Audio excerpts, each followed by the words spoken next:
Hey everybody, welcome to Houston with a Problem. Holy smokes, you people are freaks. I haven't started and you already broke my goal for raising money for, holy, my goodness. Okay, so if you're just joining, today's a Tuesday charity show. We're raising money for Second Story, which is a charity that helps get kids who have been abused therapy and the help they need.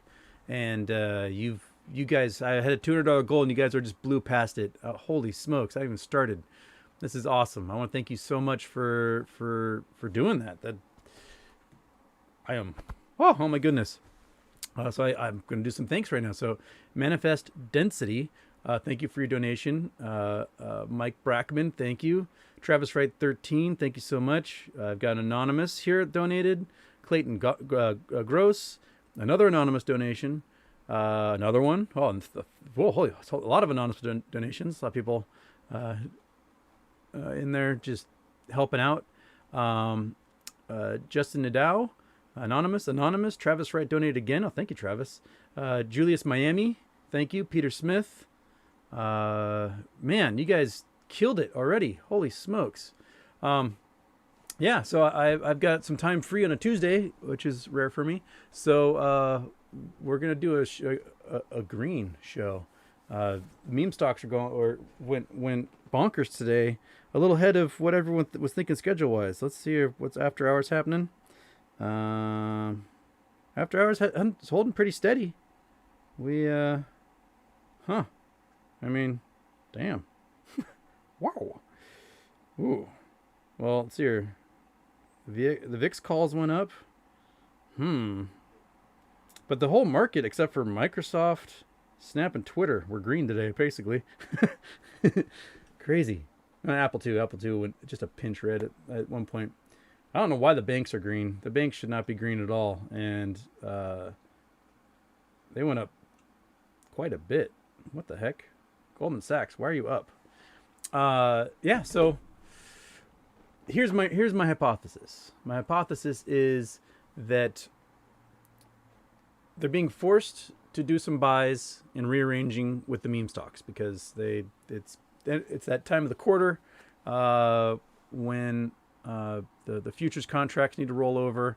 We've got a whole bunch of FTDs that need to be rectified, and so it's just things matching in that place.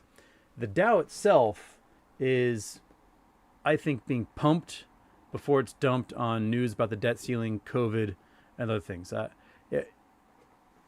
I don't think this greenness in the Dow can last past much past Labor Day.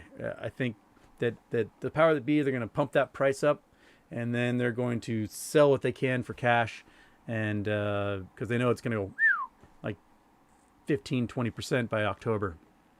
So we are kind of riding that wave at the moment, and I'm really curious to see what pre-market tomorrow brings and the rest of it. I mean, it always feels nice to like see your positions grow by, I don't know, 25% in a day. That's always a great way to go about your afternoon.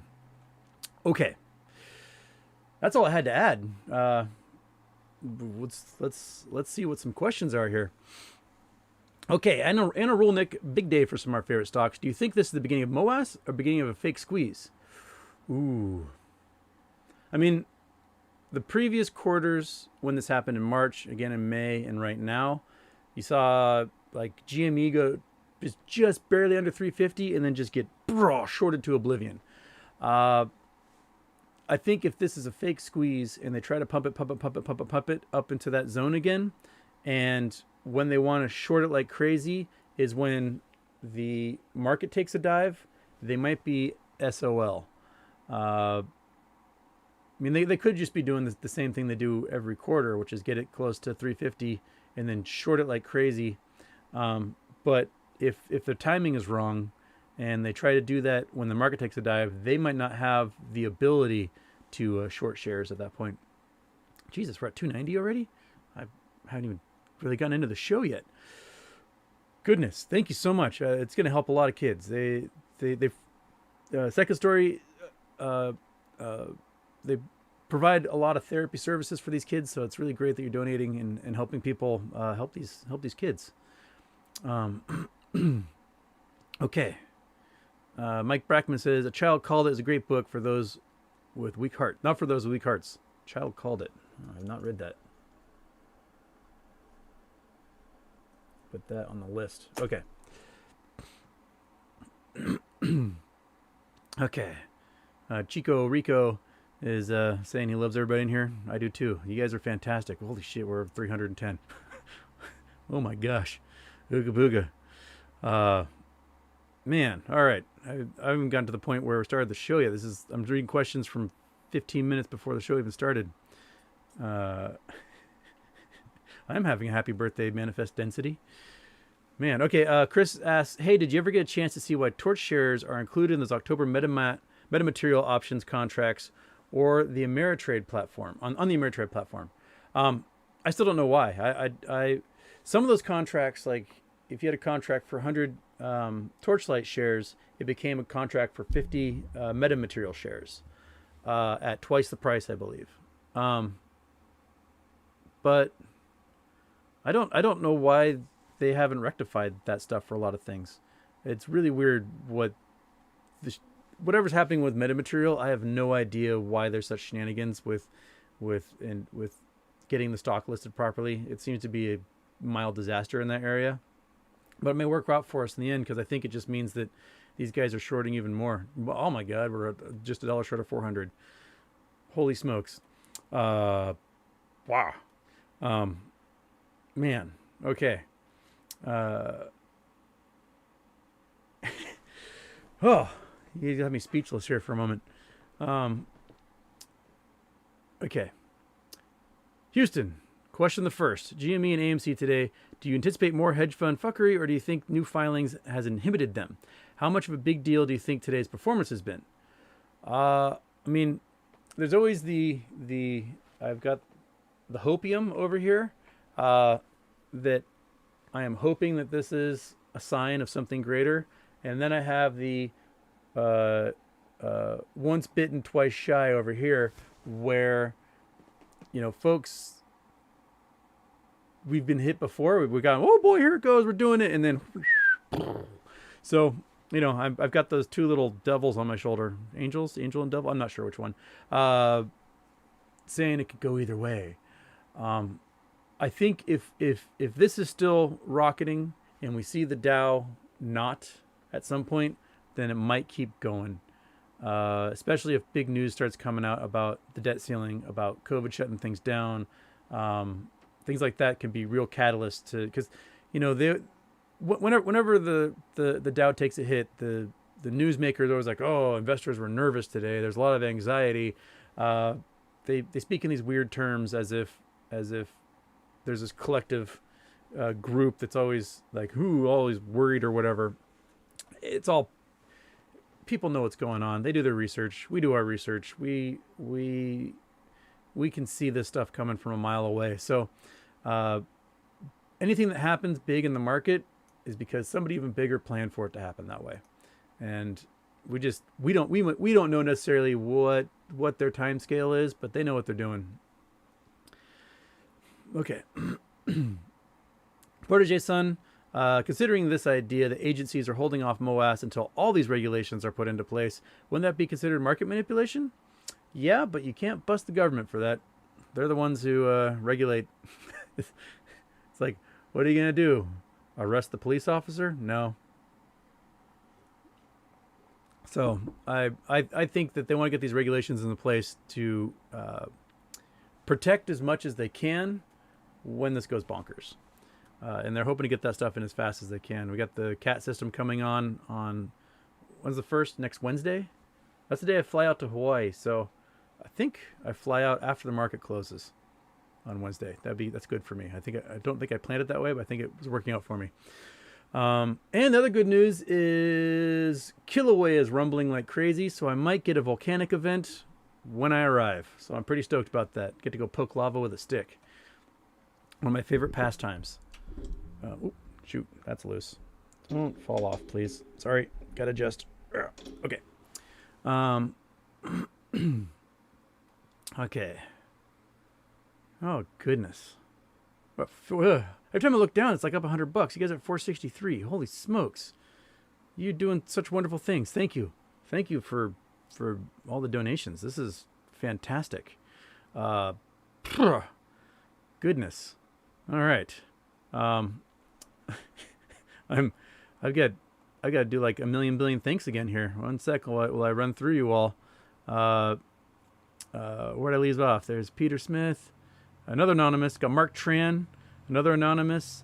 Patrick Trumpain, thank you. Dick P, thank you, bud. Buckle up. Got in there. Anonymous again. Paul Ruiz. Ape Hodel. Anonymous. Paul Ruiz again. Thank you. Anonymous. Andrew Stewart. Anonymous. Lugs. That's a good name. Lung butter. Anonymous. Felix. Stephen W. Oh, goodness. You guys are fantastic. You're donating so fast that I'm going to spend the entire show just thanking you. Man, this is warming my heart. You guys are so wonderful. I like this. I like, let's do a charity Tuesday like once a month. We did one last month for the Stalking Victims Resource Center. We raised like $560 for stalking victims, and then with the ad revenue afterwards, I think we raised another $300. So it was almost $900 that we raised for the Stalking Victims Resource Group. So I mean, I set the goal at 200, and I was like, let's hope. And you guys broke that even before I came on. This is rad. I feel like I should have somebody come out spinning plates and like a dog that jumps through hoops, and we do kind of a March of Dimes fundraiser. Man, all right, thank you. Okay. Eggspit says that shirt is a freak. This shirt my mother made for me. It was made from an old tablecloth we had. This is Mama Wade made, and the buttons, it buttons on the wrong side, so it's a lady's design, I believe. And my mom made this for me when I was in high school, so like 25 years ago. Mama Wade shirt. Man, okay. It's a very good birthday today there, Tony M. How much do you think cost price will go up during MOAS? Well, okay, so costs hit during the baby squeeze 127, and then during that June jump broke $40 again before going all the way back down to, was it 16? I think was their lowest since then, and right now it's around $20 today. What'd you do, costs?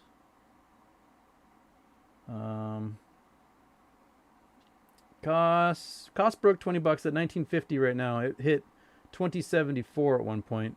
So, if costs can hit 127 during the baby squeeze and can hit $40 for no reason in June, I think it can go pretty high as well. The thing about costs is that there's only like 2 million shares in the float, and there's no way for them to hide that in options because the float's so small. You can't. There's no options offered for them. So it's a really interesting thing. I basically bought it as a curiosity. That's kind of how I buy all my stocks. I'm like, what would happen if I buy this? So,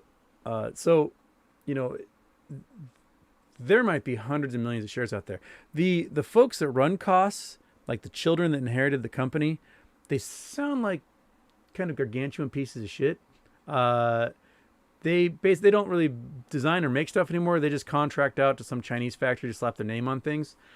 But that doesn't change the fact that cost has been shorted way too much. And right now, because of the scarcity of the shares, the entire play is the squeeze that's happening with them.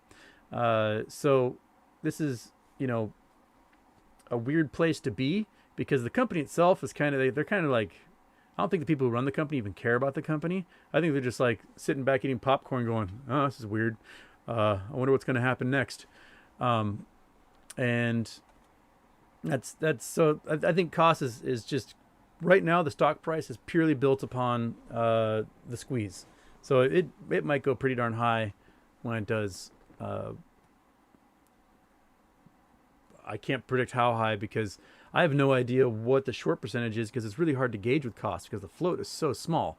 I mean, if the float is 2 million and there's 100 million shares shorted and it might be like 50 times that, that would be ridiculous. That would would probably break even GameStop's peak numbers if it happens. If float's 2 million and there is 4 million shares out there, I don't know, but cost was pretty cheap. A lot of people bought into it and have been holding it ever since. So I think there's way more shares out there trading than actually exists. So it might do some big booms when it happens. Okay. Can't stop, won't stop. GameStop is oh, there you go. Yep. Get in there. Tell people to donate. Thank you. Holy shit, we're at 626. I was $200 in like the time Jesus, criminy. Oh no, now my video is slowing down. I think you guys donated so much that the internet broke. Sorry, you have to get my voice and not my lovely shirt in a smooth format. Okay, Houston, do you think these jumps to 44 and 210 are enough to trigger margin calls? Probably. They've probably been getting margin called all summer, and the thing is that somehow they're meeting their margins.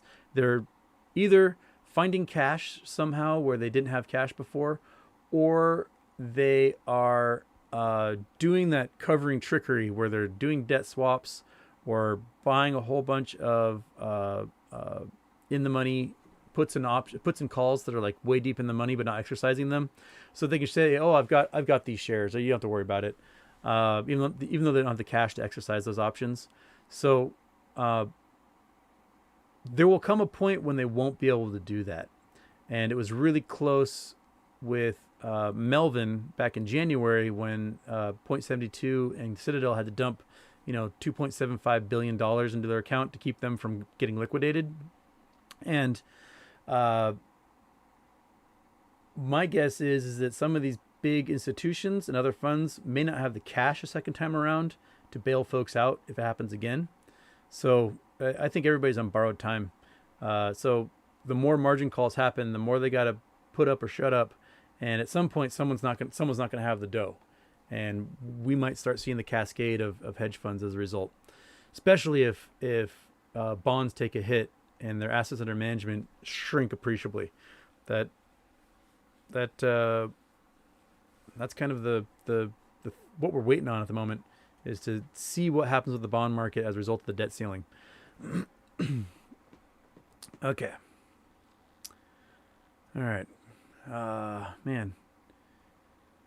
And is the NSCC rule doing something today? That's the one. Okay, which one went today? It was the one that required the $250,000 for. Is that the one that went today? To be able to short a stock, you have to put up $250,000 in collateral. Was that today? Is that? I know they pushed it up. I forgot to look and see what the date was on that. It might be doing that, because the futures theory that came out talking about the future market reset rollover every quarter, that would have the date starting after hours on Friday, I believe. So where maybe people are jumping the gun. Maybe people realize what a disaster this is going to be, and they are jumping in first to try and cover a close or something. I don't know. Yeah. Seabound says T37 on June options and gamma hedging. Quite possibly. We might be seeing some gamma. Does anybody know how many shares are in the money right now for Friday? How many calls are in the money for Friday? Might be quite a few. And if we're pumping at this rate, it could trigger quite a bit. Okay.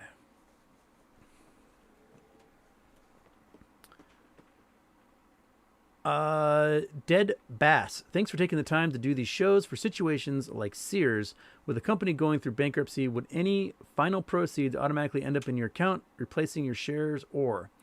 I'm not sure how it's working. I've never successfully gotten more than like a penny from a pink sheet, like bankrupt stock.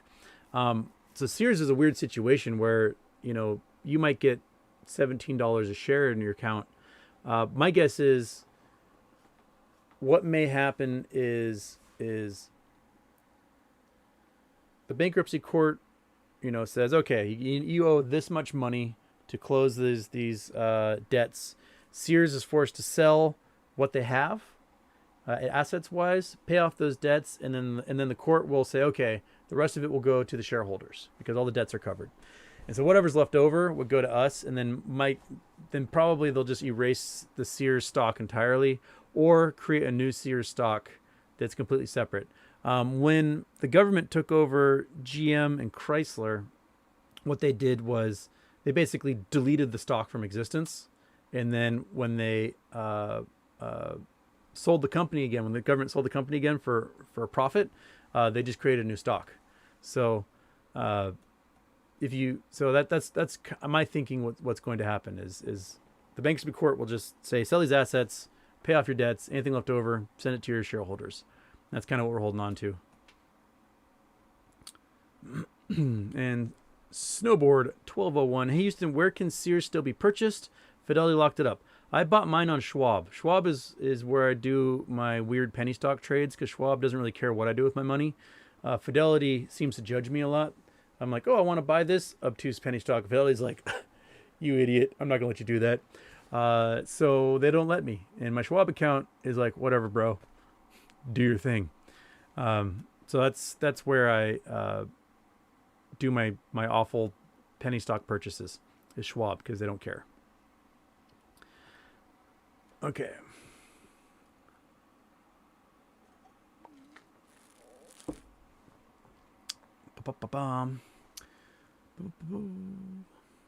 Buckle up. What are the chances of a sun exploding and having any effect on us here in our lifetime? I find it super interesting, even if that happens in the first place. Is it any star out there exploding, or our sun exploding? Our sun won't explode. It'll be just a standard round ball in the main sequence of its life, experiencing hydrostatic equilibrium as it fuses hydrogen into helium. But in every galaxy, there's an odds of a supernova about once every 100 years. So we can see, when we look out in the night sky, we can see about 40% of our galaxy. So one being visible in our galaxy is probably, once every 200 years and change, or that we'll see in our galaxy. But when we look out across space, across all the other galaxies out there, there's 250, 300 billion galaxies that we can see. We can look out and see supernovas going constantly, because all it takes is 100 galaxies, and you've got the odds of seeing one supernova in those galaxies within a year, right? So that's kind of like the odds makers for the number of stars in a galaxy and so on. The thing is that if we have a supernova near us, that can definitely affect things.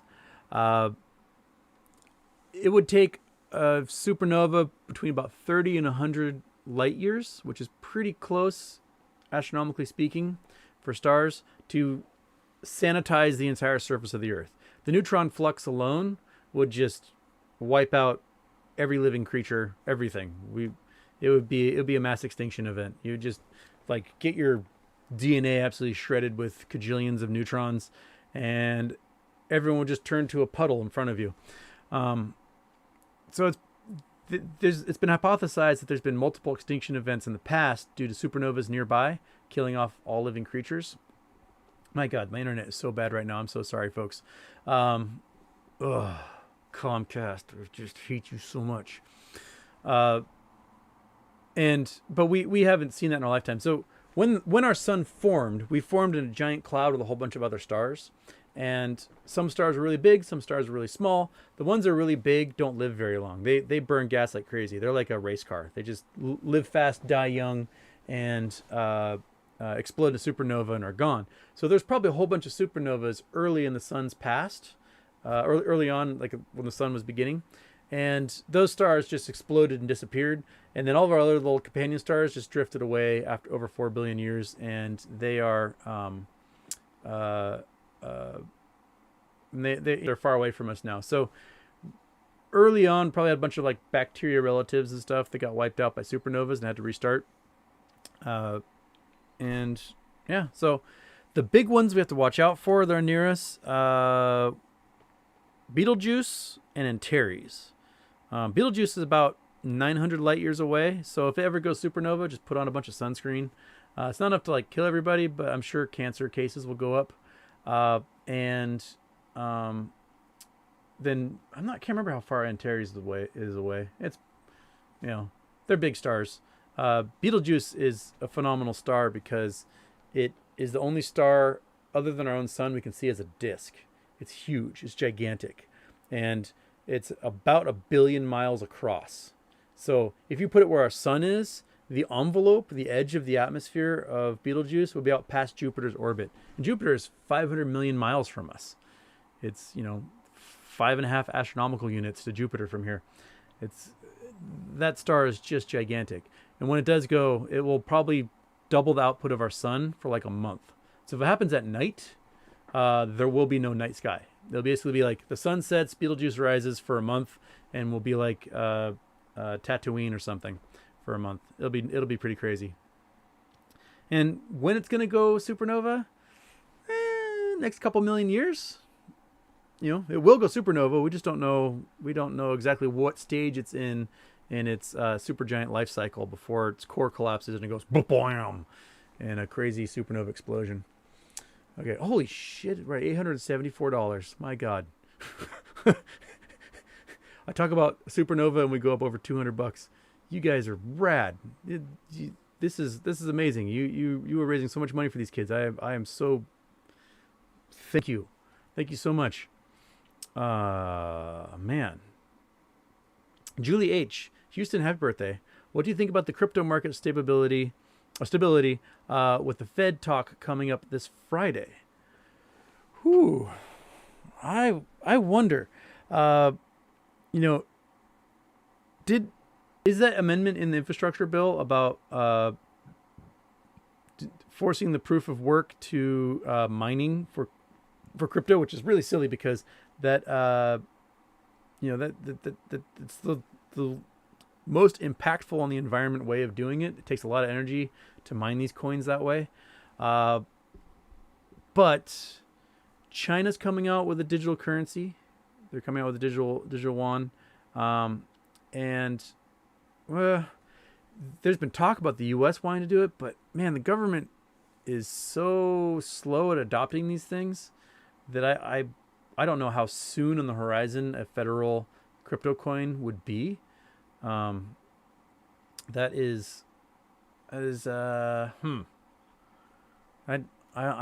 don't know. Crypto was not doing much today compared to the market. What did they do today? Let's look at the quick little graph here. And yeah, crypto's down. Crypto's down, 3% today? So, in May, we saw our stocks pump and crypto go down. So we might be seeing that all over again right now. I wonder about what type of rules that the Fed talk about crypto is going to result in black market cryptocurrencies being much more of a thing. Because it's going to be really, really hard to control this when everyone can have a little device in their pocket that secretly is passing the stuff around, via the dark web or whatever. So, I'm curious to see what comes out of it. I don't know how much the crypto will be stable, but if margin calls are a thing that's happening, expect to see crypto drop because they'll need cash on hand, so they'll be selling off crypto like crazy. And I'm just kind of rambling now because I'm trying to ponder. I'm trying to see like 25 different end games for crypto talks this week. And again, I'm apologizing for my really slow, terrible internet that is making me look like a herky-jerky robot. And make me it constantly freezes on whatever goofy face I'm making at the time too. Okay.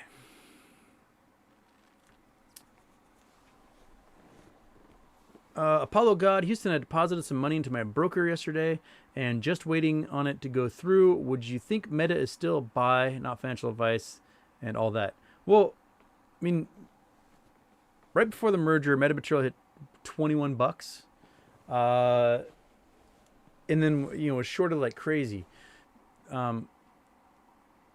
Torchlight hit half that, and when they reduced the number of shares, it became worth twice as much. So it was in that range. And so at $3.50, whatever it is right now, like that's why I bought a bulk of my shares after the merger went through. I was like, wow, $3.50 seems like a deal. So I bought a whole bunch of that price. It dropped down to like $2.90 something.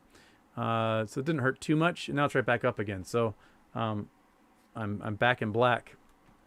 But I have a bunch of calls for $4, $5, $6, $7, $8, and then for like October, and then a whole bunch in January for $18 because they were like a penny. So I bought a bunch because if it shoots back up to $20 again, hey, I just made a whole bunch of money. So that's what I'm hoping. I'm hoping that there's some forcefulness from the regulators that makes these guys close out some positions on stocks that no longer exist that now have become Torchlight. And that's the assumption I'm working on at the moment. My God, we're almost at $900. This is crazy. You folks are so wonderful. I'm missing out. I have to go through some more thanks here because it went up like $500 since I did some last thanks. Holy smokes. Okay. There's Hodel. There's Paul Ruiz. Anonymous. There's Lugs. Felix, I think, was the last one. Stephen W., thank you. Anonymous. Shannon L., thank you. Anonymous. Pale Hawaiian, thank you so much. Anonymous. Bull-ish, thank you. Get Smarter donated, thank you. Apollo God. Droid Girl. Narwhal Doodle. That's a good name. Narwhal Doodle. I like that. Anonymous. Mike Sereni, thank you. Anonymous. Goodness gracious. Eric Chan, thank you so much. Man, you folks are rad. This is good. This is like the greatest fundraiser ever right here. I mean, we did $900 in 33 minutes. Holy cow. Whoa. Dude, this is just nuts. Oh my goodness. Okay. Trying to get back into the chat here because you guys are blowing my minds. Okay.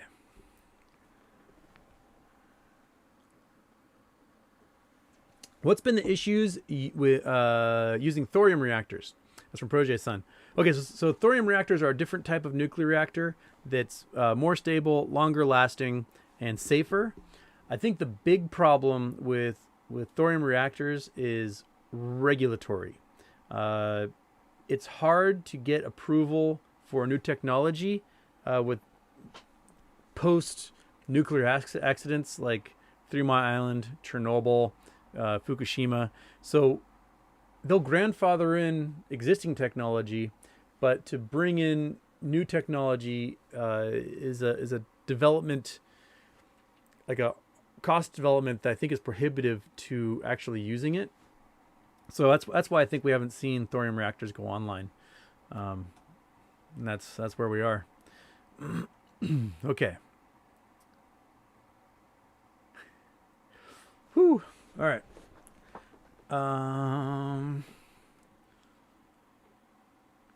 Tensai says, I think when AMC goes to $80 to $100, serious margin calls will start. I mean, think about it, right? Think about how many shares exist of AMC. Of total shares in existence, correct? So every $2 is $1 billion. So we're looking at a company whose value will be at $50 billion. That is large cap territory. If a company's worth $50 billion and is shorted to 1,000%, right? So all of a sudden you're looking at $500 billion that is on the books. And if they try to close those positions, that goes up 10 times again and instantly, and they're owing, $5 trillion on this stock. And by the peak, the market cap on AMC could be in the trillions and trillions of dollars while the buying goes on. So yeah, I think serious margin calls can definitely happen in that $100 range because there's so many shares in existence of AMC that $100 is just like exploding brains at that price. That I don't think Excel spreadsheets can handle what's going to happen to hedge funds at that price. That's just nuts. Okay. Holy smokes, we're over 1,000. What? How did? What? Holy smokes! That dude, you guys are fantastic. We just made like 1% of this group's yearly budget. This is awesome. These guys are going to help so many kids with this. Thank you, man.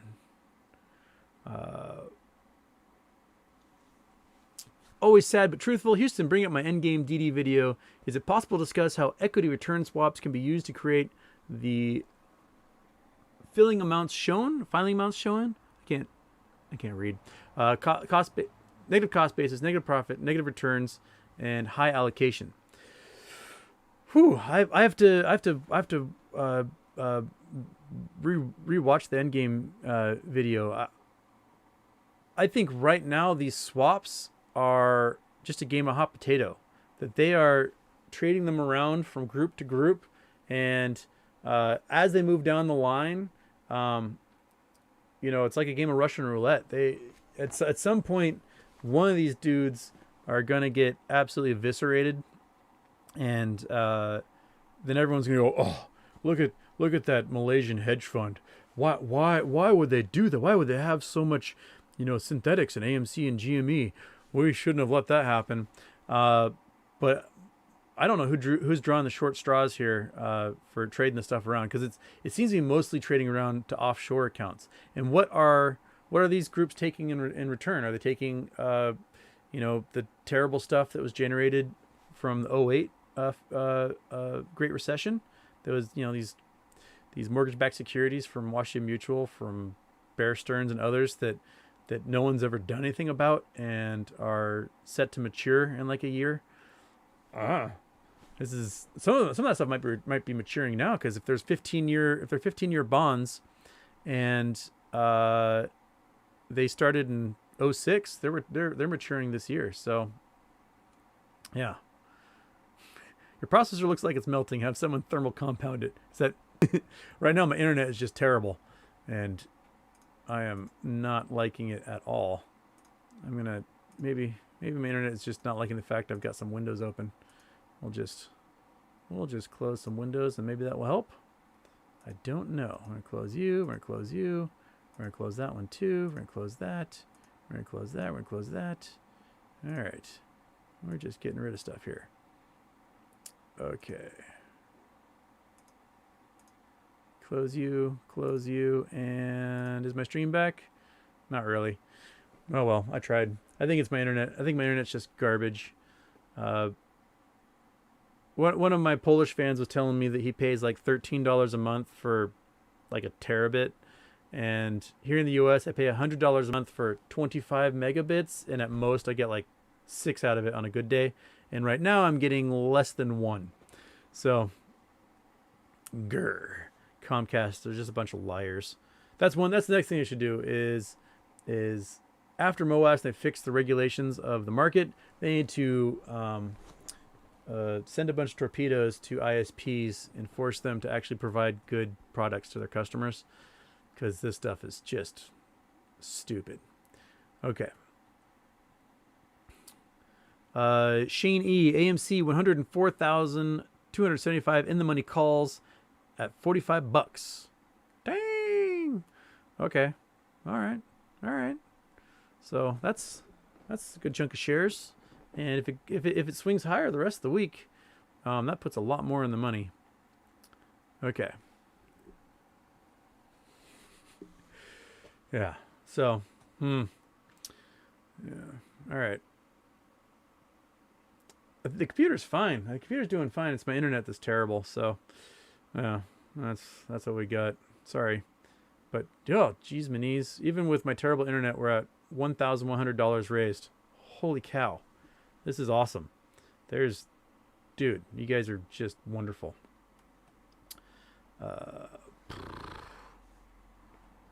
Man, okay. Let's do a new computer fundraiser. Well, okay.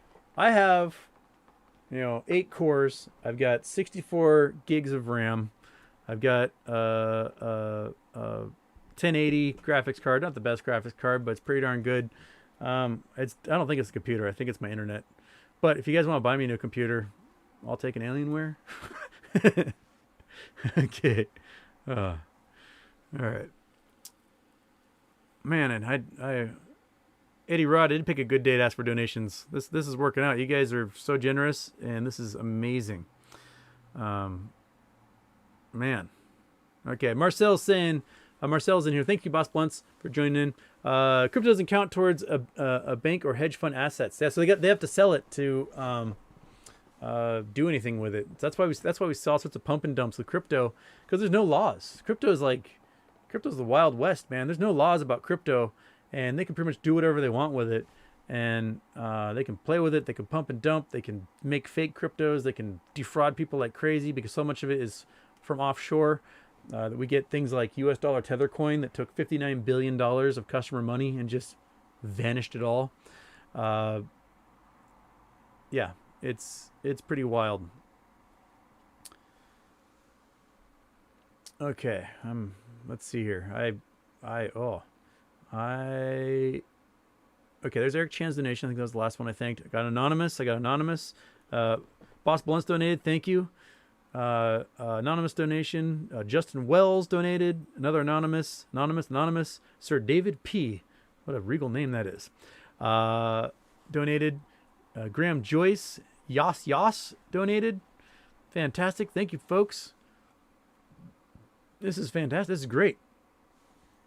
Andrew Stewart, have you considered getting a Power Stroke or Cummins with a flatbed and slide on a camper for a new battle rig? I have. I've thought about getting an older Toyota Sunraider and either building that thing out or taking the camper off of it and putting it on, a bigger truck, a newer truck, a truck that has an engine that can actually go up a hill. Because the Sunraider engines are weak sauce, but they can make some pretty badass. You put Dana 60 axles on there, and you're good to go. But the motors are little tiny 4-bangers. They're like 80 horsepower, so you just have to put in like probably get like a 5.3 liter LS and throw that in there. It would work. But I'd prefer diesel just because it gets better gas mileage and has lower end torque, which is great for crawling up stupid hills. Yeah, so. Cummins has a great engine that's just for global expedition vehicles. It's a little like 2.5 liter 4-banger diesel that has like 200 pounds of torque at almost no RPMs, and you put it in a Jeep Wrangler and it gets a Jeep Wrangler like 37 miles to the gallon and can just slowly crawl over anything. And I'd thought about wanting to put one in my Montero, but the problem is that the engine alone is like 10 grand, and I just didn't have the money at the time to do that. So, if you're going to be going long distance outdoors, you're going to want yourself some sort of diesel and good gas mileage at that. Like my gas engine is absolutely garbage off road. I get like 8 miles per gallon, which is not helpful to anybody, especially the environment or my pocketbook. Yeah. Peter Joy, am I using a 56K dial-up modem? No, I'm using Comcast. That's what I'm using. This is just terrible. I'm sorry. My intellect is warping space-time. I'm sorry. I can see on my like the YouTube live stream thing that's happening. Every once in a while I get video, and then it just freezes in a weird position, and I'm sorry. I can't do anything about that. But you're raising so much money that maybe it's your donations to help these kids is what's slowing down the internet right now. Maybe that's what's happening. Okay. Well, at least audio sounds good, so that's working. Christopher Sawchuk. Houston, can you do really wacky body language stuff so it freezes on a goofy pose? Let's see what it freezes on. I'll be curious to see. I'm now watching myself in delay to see what happens when I do that. I hope it freezes on something goofy. I look like a character from Tom Goes to the Mayor. That was a funny show. That was a good show. All right. Do we have questions, though, other than just complaining about my terrible internet? I just got a reply on Twitter from Rick Reinerson about you being a fraud and a liar, and you lost a $5 million defamation suit. What is this bull? I'll send you the screenshot on Twitter. That's from Apollo God. Yeah, Rick will send everyone everything. I have not lost a $5 million lawsuit. If I did lose a $5 million lawsuit, I would be begging for money for myself right now for my legal defense fund. No. For those of you who don't know the story, I told it a couple months ago. In 2018, I wrote a series of articles for a local news page that basically put a spotlight on a bunch of dudes who did really terrible things to women and children and had gotten away with it. And those men did not like the fact that I wrote those articles and put a giant spotlight on their personal lives and their arrest records and everything else. Two of those men went to federal prison. One just vanished. He just left the community, and no one's ever heard from him again. Who knows if he changed his name or whatever, but he is gone. And then two guys decided to sue me. And over the course of too long, drawn out, lots of witness statements, lots of submitting criminal records for abuse, domestic violence restraining orders, attempted murder, lots of crazy things that these men were doing to women and children, as well as trafficking children through an illegal speakeasy and just gnarly stuff. I filled out interrogatories wrong. So if you know what interrogatories are, there's a series of questions that you get from an opposing attorney. You have to fill them out with answers to the best of your knowledge. And one of the questions was demanding me to list any potential witnesses and contact information, phone number and address, if I had it. So I listed, 60 witnesses, potential witnesses and victims. And I didn't have phone numbers and addresses for all of them. Some of them I had email addresses. Some of them I had like Facebook profiles that I could find. So I submitted those, and the opposing attorney had a big shit fit. And so he asked for the court to fine me a whole bunch of money for filling these things out wrong. And the court was kind of a dick and did that. They're like, hey, you fill those out wrong, you're in trouble. And at that same hearing, I got to present the fact that the FBI was investigating the man who was suing me for trafficking children, and that he had been threatening witnesses, and the police were investigating that for felony witness tampering. And explained to him that he may now face federal charges for impeding an investigation of federal officers by threatening those witnesses, and that anything he said in my case could be used in that investigation. And so the judge ruled that I had to pay a fine for filling out those interrogatories wrong, and then said to the guy, hey, lawyer, you give us a filing that says how much Houston's going to owe for filling out those interrogatories wrong and wasting your time. You have 1 year to do it. And we are now, how far are we? 18 months since they're supposed to submit that document. And after a year of not filing anything, court cases get automatically dismissed. Why? Because they know that they weren't going to win this case, and they didn't want to have anything submitted in this case also be used in the federal investigation against him for trafficking kids through an illegal speakeasy. So that's where we are. And how Rick got involved was Rick gave his lawyer to the guy to sue me, because the guy's first lawyer was so trash that I absolutely spanked him in our first injunction hearing, and I am not a lawyer. So he gave this child molester his lawyer, because that's the kind of guy he is. And Rick Reinerson, if you're watching right now, you have way too many friends who touch little kids. You might want to look up Rick's Nazi skinhead buddy Broussard, who just got convicted for hurting children. And Rick is all buddies with those skinheads.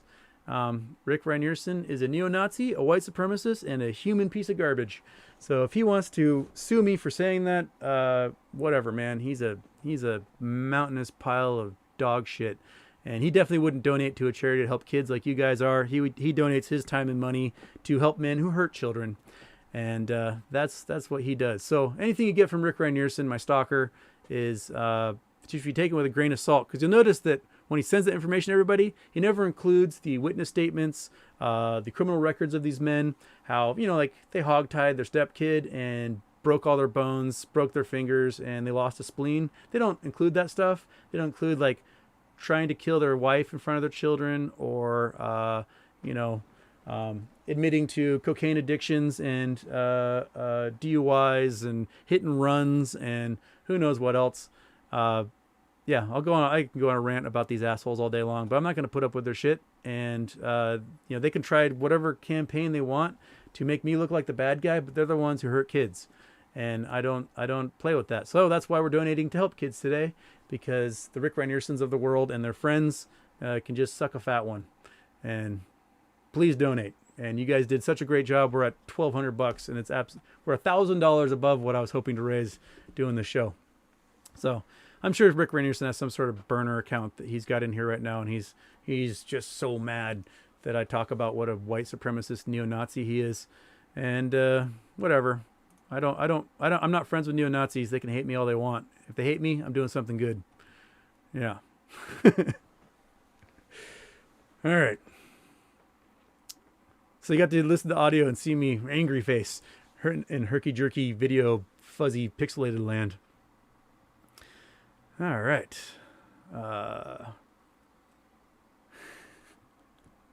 Yep. D Savvy says I should do a clip, just explain the legal situation, post on YouTube. Yeah, I can do that. Just like a short little 2-minute ranting about these jerks. So,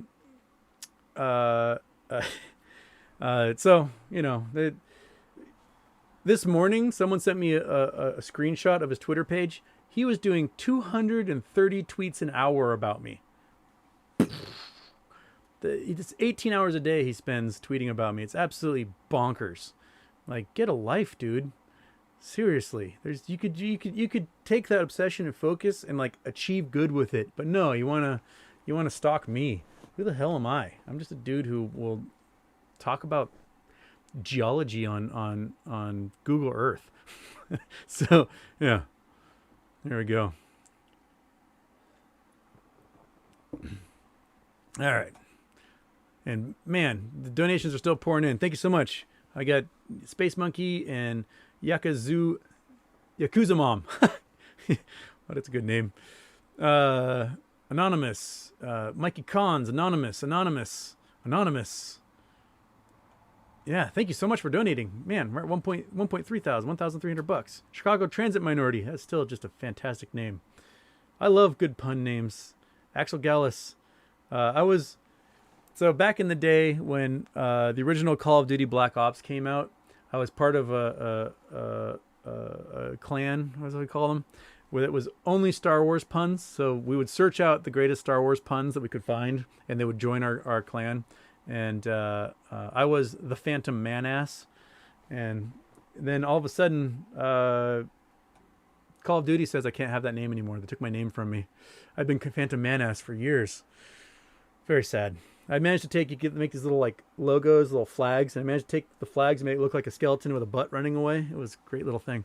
I appreciate puns all day long. My favorite pun I ever played a video game against someone, was somebody named Urethra Franklin. It just, to this day, cracks me up.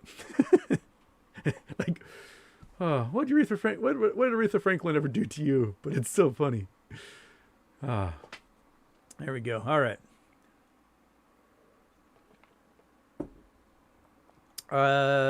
Johnny A asks, hey Houston, I live in SeaTac. Is there any place near Puget Sound to find fossils?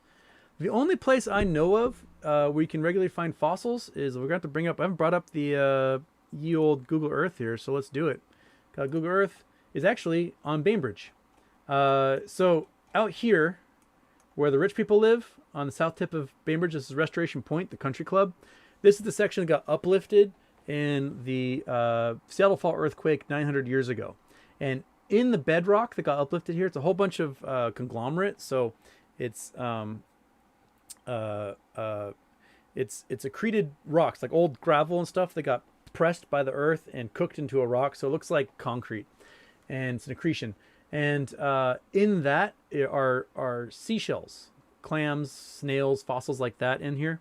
And that's the only place I've ever found fossils on in the Puget Sound area.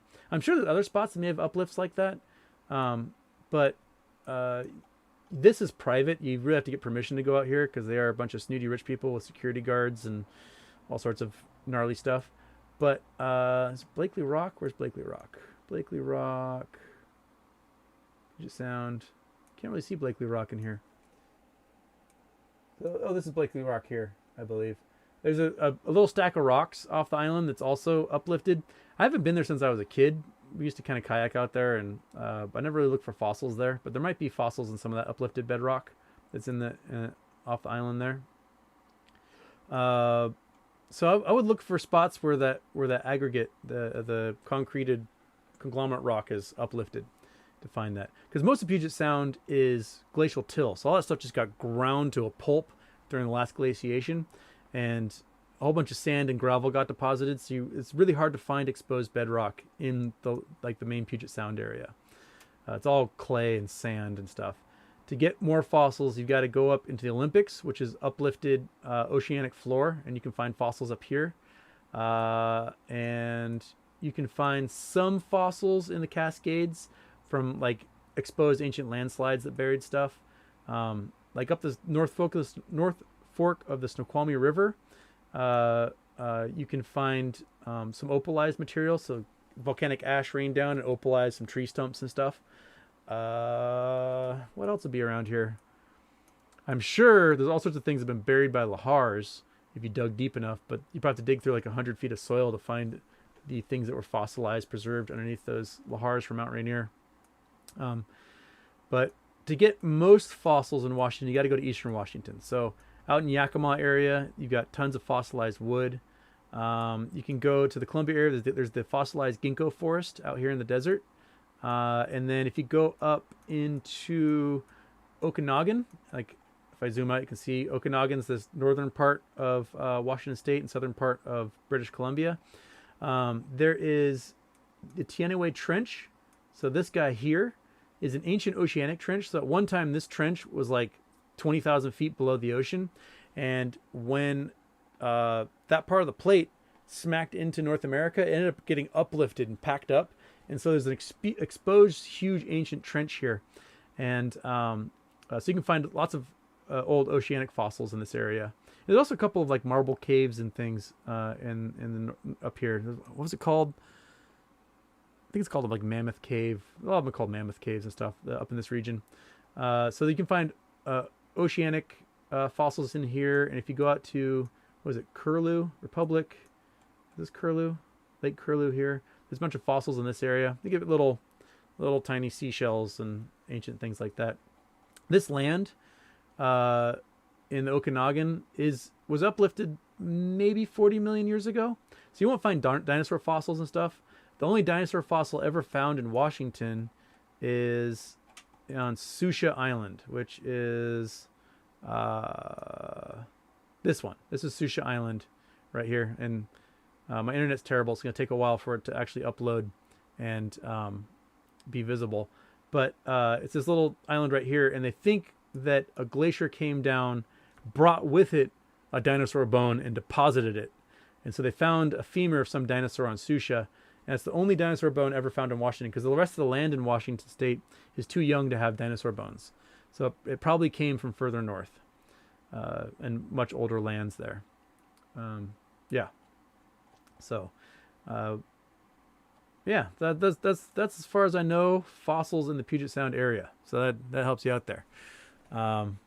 Hopefully I didn't spin the globe too fast and you can actually see what I was pointing at with my herky-jerky internet.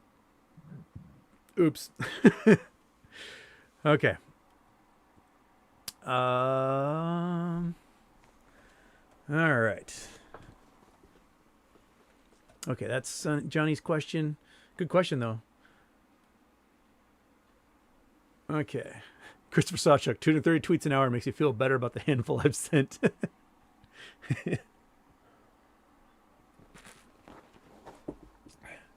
Oh, Patrick was wearing this Hawaiian shirt on SpongeBob.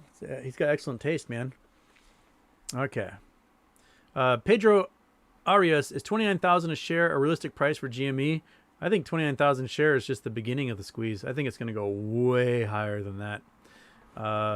So, yeah.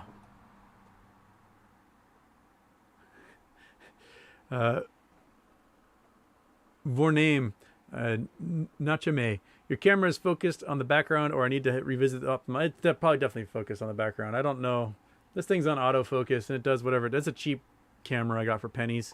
And if I get some extra spending cash, rather than buying Sears stock, I'll actually buy a good camera maybe.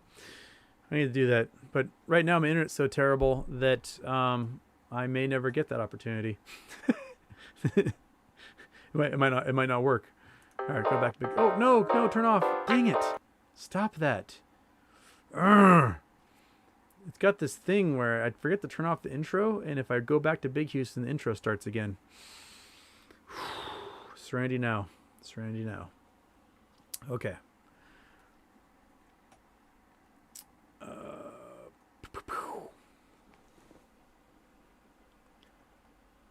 All right, so what questions we got here? We got my internet is a fossil. Yes.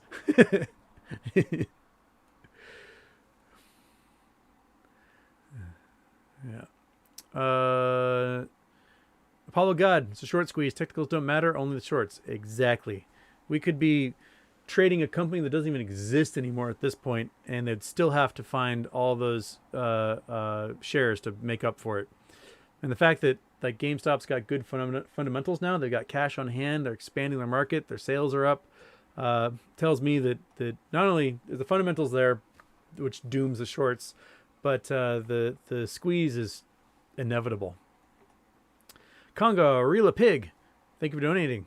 Awesome. I got some euros spending a late night with me here.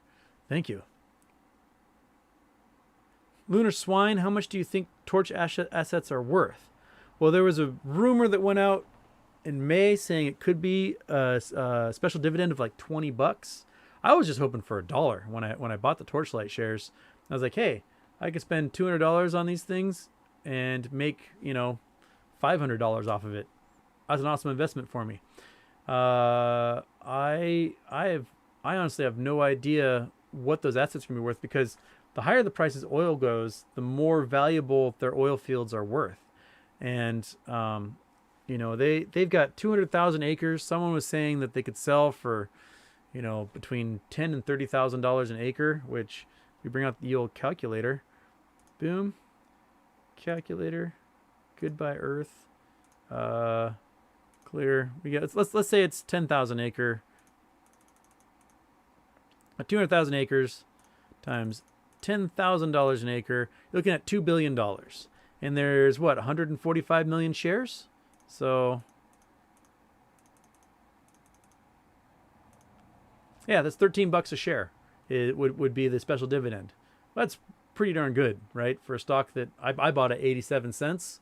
So I'll take that gain all day long. If it's a fraction of that, then you're looking at $1 a share. That's still more than what I paid for it, so I'm happy with that. Plus, you guys got metamaterial out of it, which is squeezing. So I think the Torchlight dividend should be pretty darn good. I guess we'll have to wait to see when they finally sell off all that their leases for, or their rights to all these oil fields. Yeah, when they decided to merge, oil was collapsing due to COVID. And I closed my calculator. I'm an idiot. I'll need that later. Come back. There it is. All right.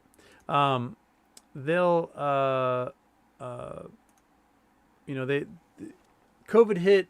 Everyone stopped traveling. No one was flying airplanes. No one was driving anywhere. And oil prices just bottomed out.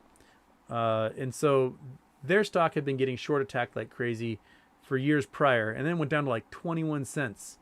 And so they're facing being delisted off the Nasdaq, and so Metamaterial was like, hey, let's merge. You become Metamaterial, we go on the Nasdaq and as a SPAC. And Torchlight was like, all right. They didn't expect, I think, for oil to take the huge boom that it did since they agreed to this merger. So the idea of what the price was on the what the value was on that dividend just went up a whole bunch as a result of oil prices going up. So the potential for that dividend, I think, is going to be bigger than what I initially thought of, about $1 a share. And the upward limit, I don't know. I don't know. Whatever it is, I don't think shorts can cover it. That's going to be a couple $2 billion they don't have. Especially if, if they made 500 million shares and they've got to pay $13 in each one of those, that's billions. That's billions of dollars in cash they're going to have to come up with for those payment and lose. So it's a lot of money in there. Oh man, we got some more donations. Got anonymous donation. Got Jay Webb, Abel Guerrero, Tyler Connor. Thank you so much. We're up to 1,400. This is rad. You folks are fantastic. James Cam asks, Houston, do you think someone got margin called today? I think it's very likely. Is the question. Were they able to get enough cash or capital to counteract being liquidated? If they got liquidated, we'd probably see crypto plummeting right now because they'd be selling off crypto assets. And crypto's kind of flatlining after hours, so it's not too much action happening there. And the meme stocks, they after hours seem to be fairly calm. So maybe we'll see some stuff tomorrow. I don't know. But yeah, we're in for more of a ride here, I think, as the weeks drag on.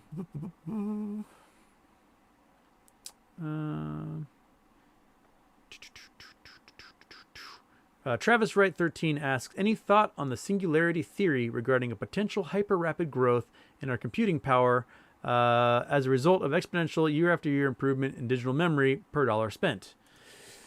Yeah, so those who don't know the singularity theory, the idea is that when you get enough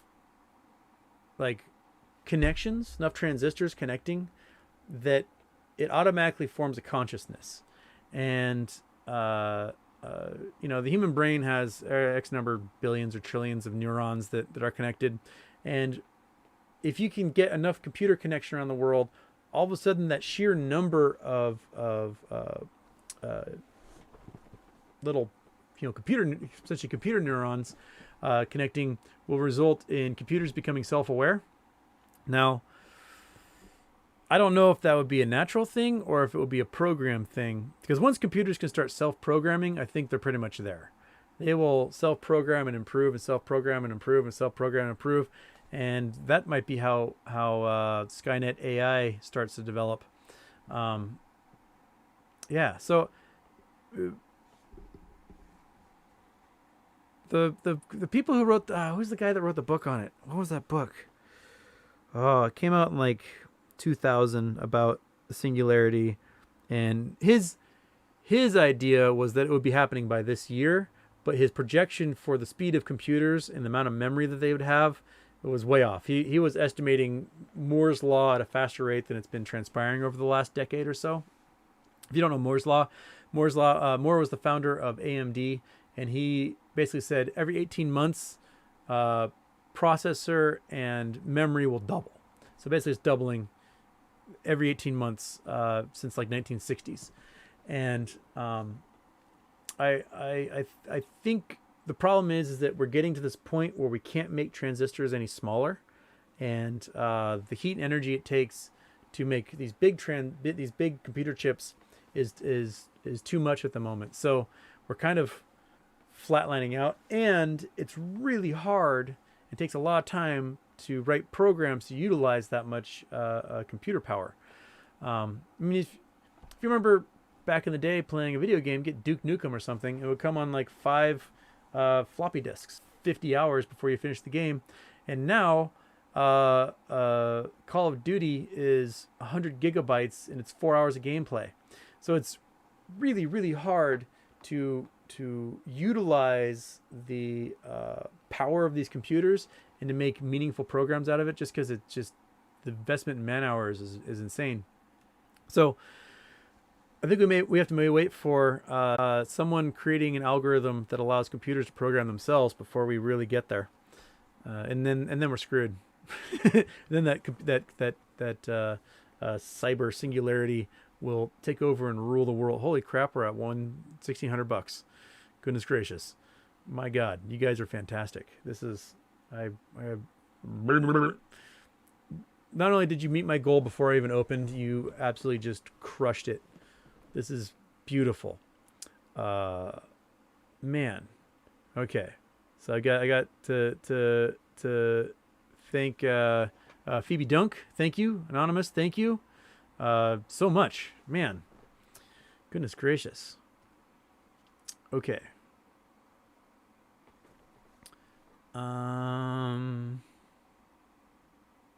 Gregory Galicia, Houston, where in Washington is a place to buy real estate where the billionaires live?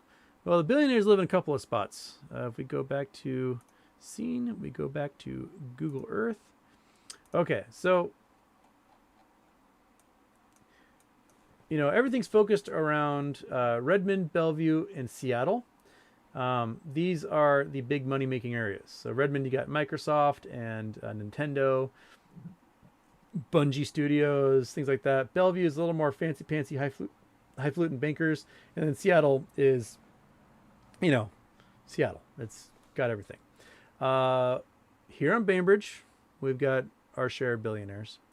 Mercer Island has their share of billionaires. This is another little exclusive island full of rich people. Like if you're an athlete in Seattle, if you play, baseball, football, you live on Mercer Island, or you live out here in Issaquah, Mamish area.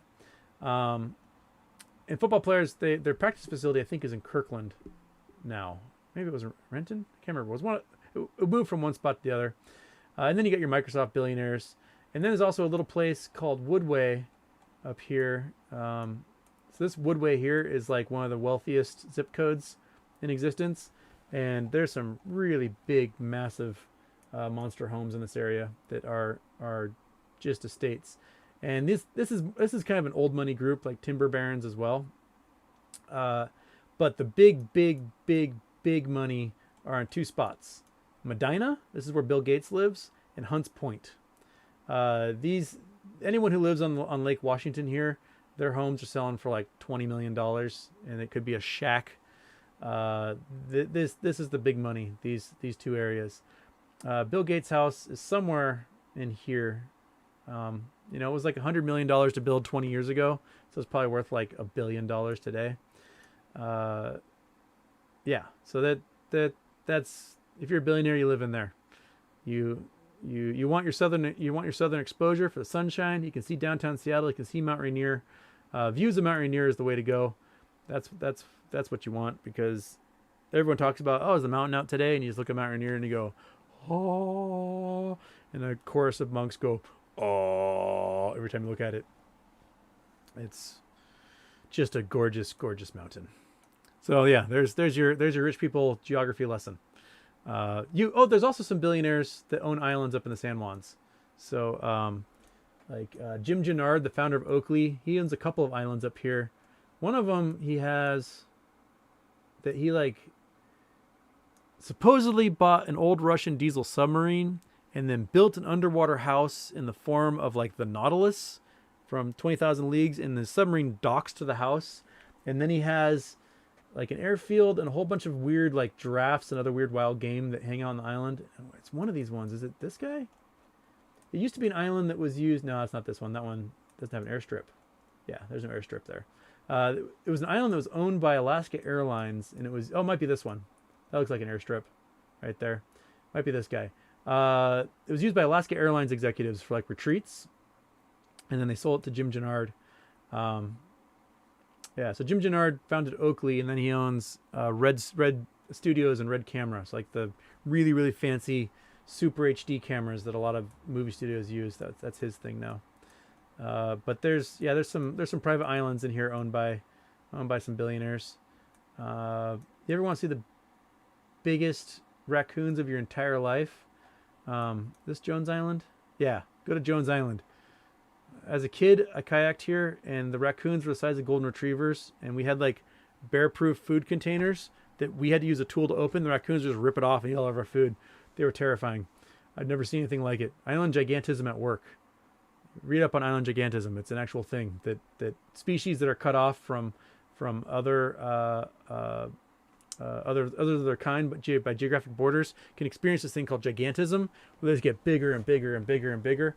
It's how the dodo birds turn from pigeons into these like big 50-pound ground walking birds.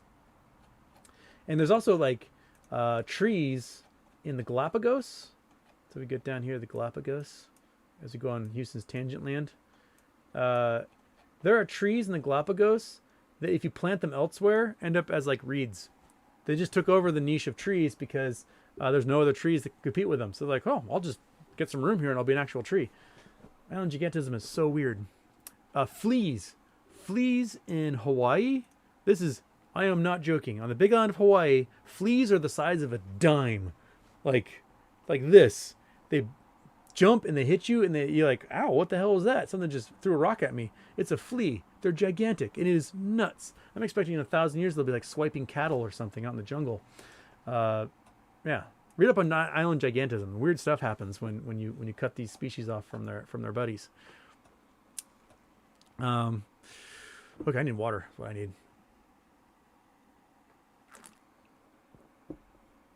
Apollo God, Houston. Also, did you know that cave drawings were to be looked at in the light of a fire and basically the earliest form of animation? Fun fact. I never thought of that. That kind of makes sense. You get the little twinkle of the fire, and with the shadows, you can look like the things are moving. That's smart ancestors. Some of our ancient ancestors that were drawing on cave walls 40,000 years ago, they're masters. They're masters of, like, the things they drew were so accurate. It was absolutely just mind blowing what they're able to draw. Okay. Mark Beckler, where do you buy your Sears shares? Schwab. Schwab is where I bought them. Oh, I see Bee's Knees answering him right there. Okay.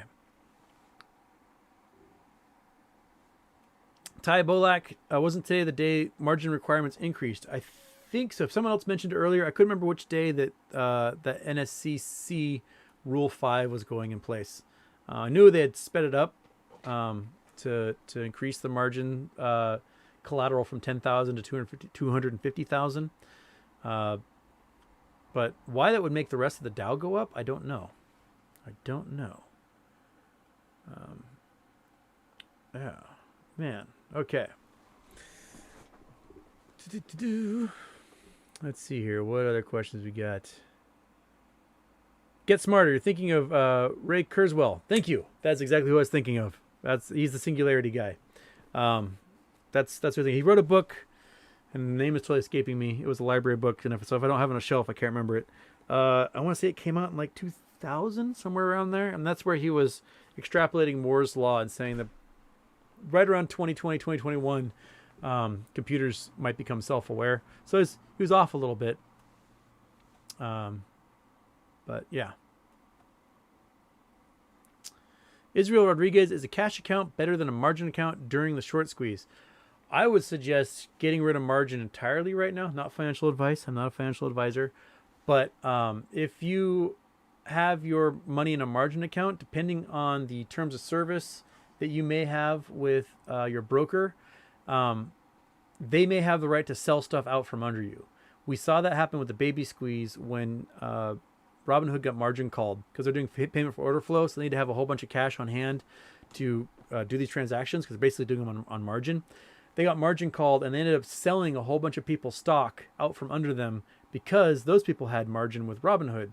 And the terms of service allowed them to be like, hey, I need cash, so I'm going to sell your stock for you. And that was gnarly. So I turned off margin on everything. I don't have margin going for any holdings I have. And I turned off lending, so they can't lend my shares to anybody.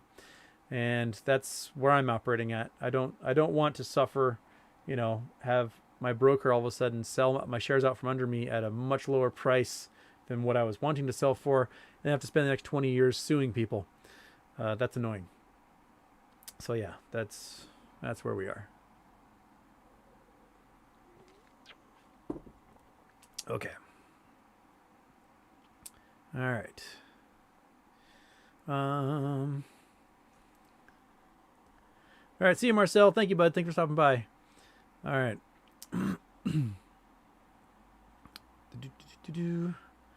Let's see here. Questions.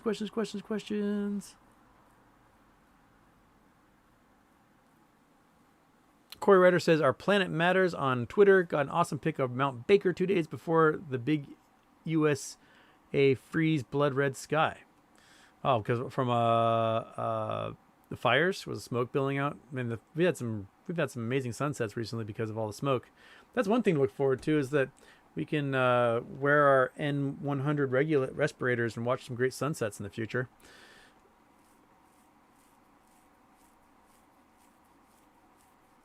Tensai, will humans ever become a Type 2 civilization? Kardashev scale stellar civilization, or will human ingenuity have peaked well before that? I think we will go to other stars. I think in the next 100 years, we will have missions to other stars. We'll probably have, if I were to guess, in the next 20 years, we'll be running speed tests for craft up in space, trying to see what kind of engines we can get to get us to other planets in our own solar system faster. And that's going to lead to other technology. When we can start using cold fusion, we can start using helium-3 to get astounding amounts of power.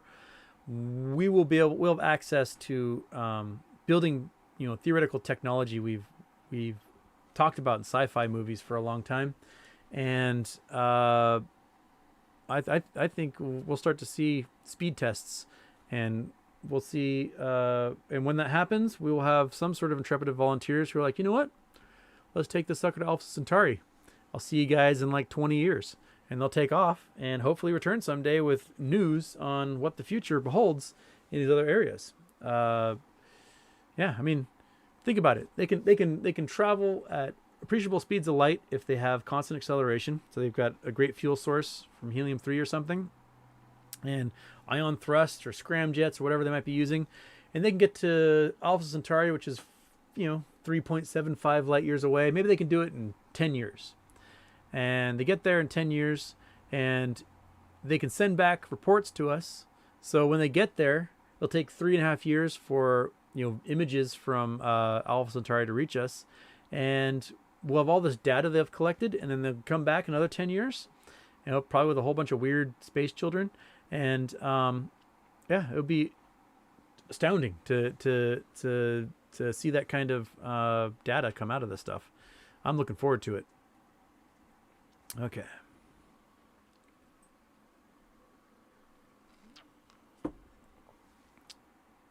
All right. Oh, my thing just reset here. Holy crap, we're at $1,700. Man, we might break 2,000. This is nuts. Do 10 times what I was hoping to raise is... Goodness gracious.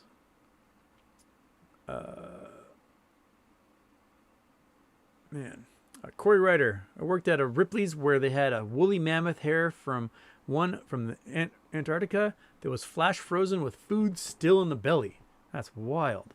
There's a really cool spot out in Eastern Washington. We'll see if I can find it. Let's see here. Go back on Google Earth. Got to go back up to North America. Blue Lake. Out here in the coulees. So this is Blue Lake right here. And there's a coulee. So this is from those flash floods that happened when Lake Missoula, the glacier that was blocking Lake Missoula broke, and all this stuff came roaring down. So this is an ancient temporary river channel that got carved out of the basalt, and basically it carved out and to the point where the groundwater, the water table got exposed. There's a whole series of lakes in here, and some of them are really alkali. So Soap Lake used to like make all these weird bubbles and just be really foamy, but too many people have played with it now, and all the minerals are depleted. I can't remember the name of this one. What's the name of this one? Give me the name. This one, there's famous video after World War II where they went up on the big tall cliffs up here and they pushed all this excess sodium that they had left over from World War II effort into the lake to watch the giant explosions happen. It's an alkali lake, so nothing lives in here. There's no fish or anything. So they figured, what the hell? We'll push these big giant barrels of sodium in here and watch explosions. Really cool. What is the name of this lake? I can't remember. And then there's Blue Lake, which has like some little vacation homes and stuff. And a friend of mine has a trailer in this little trailer park here, and we go hang out in the summertime and water ski the lake. It's great.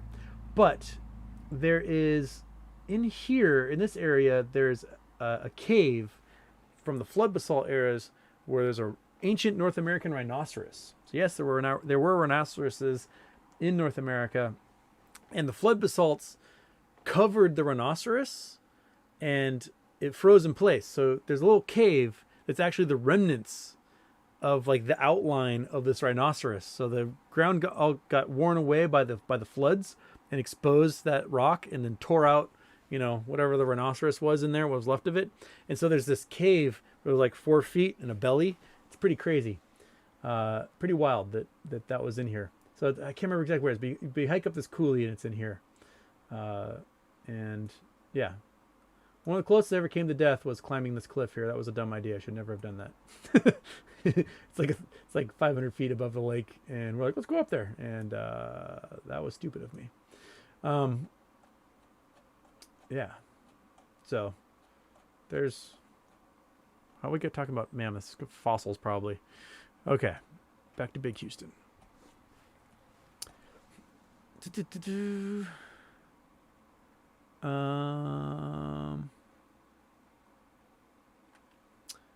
Apollo God, my favorite movie of all time is Pulp Fiction. Pulp Fiction is a good movie. That is a good movie. Peter Joy, America is experiencing gigantism.